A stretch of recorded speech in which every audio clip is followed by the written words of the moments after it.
Hello all. Vaikunta ஏகாதசிக்கு காலையில பெருமாளுக்கு மாவிளக்கு போட முடியலன்னு சொல்லிட்டு ஈவினிங் போடலான்னு தான் மாவிளக்கு ரெடி பண்ணிட்டு இருக்கேன். கொஞ்சமா அரிசி மாவு, ஒரு ஸ்பூன் நெய், நாட்டு சர்க்கரை, கொஞ்சமா தண்ணி தெளிச்சு நல்லா சப்பாத்தி மாவு பதத்துக்கு பிசைஞ்சிட்டு விளக்கு மாதிரி நல்லா கையிலேயே பிடிச்சு எடுத்துக்கணும். நான் விளக்கு லைட்டா தான் பிடிச்சேன், 2 கையும் வச்சு. அது ரொம்பவே அழகா வந்துருச்சு. எனக்கே ஆச்சரியமா இருந்துச்சு, ரொம்ப சந்தோஷமாவும் இருந்துச்சு. அதுல ஒரு ஸ்பூன் நெய் ஊத்திட்டு திரி போட்டு பூ வச்சு மஞ்சள் குங்குமத்தாலேயே நாமம் போட்டு எல்லா பக்கமும் பொட்டு வச்சுட்டு சாமிக்கு விளக்கேத்தி திருப்தியா நல்லபடியா சாமி கும்பிட்டாச்சு. மனசுக்கு ரொம்பவே நிறைவா இருந்தது. காலையில இருந்து தோணிட்டே இருந்துச்சு, ஐயோ மாவிளக்கு போட முடியலையேன்னு. நல்லபடியா ஈவினிங் மாவிளக்கு போட்டு பெருமாளுக்கு திருப்தியா சாமி கும்பிட்டாச்சு. சாமி கும்பிட்டுட்டு பக்கத்துல உள்ள கோயிலுக்கு போயிட்டு அங்கேயும் நல்லா சாமி கும்பிட்டுட்டு வந்துட்டோம். குட்டிக்கிட்ட இருந்து கத்துக்கிட்ட நான் நல்ல விஷயம், கீழே படுத்து விழுந்து சாமி கும்பிடுவாங்க.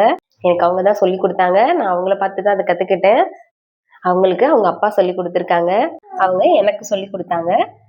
சாமி கும்பிட்டு முடிச்சுட்டு நைட் டின்னருக்கு பொடி தோசை தான் பண்ணி சூப்பரா சாப்பிட்டாச்சு. உங்களுக்கு பொடி தோசை பிடிக்கும்னா மறக்காம கமெண்ட் பண்ணுங்க. என்னோட வீடியோ பிடிச்சிருந்ததுன்னா மறக்காம லைக் அண்ட் சப்ஸ்கிரைப் பண்ணிடுங்க. நெக்ஸ்ட் வீடியோல பார்க்கலாம். எல்லாருக்கும் இரவு வணக்கங்கள்.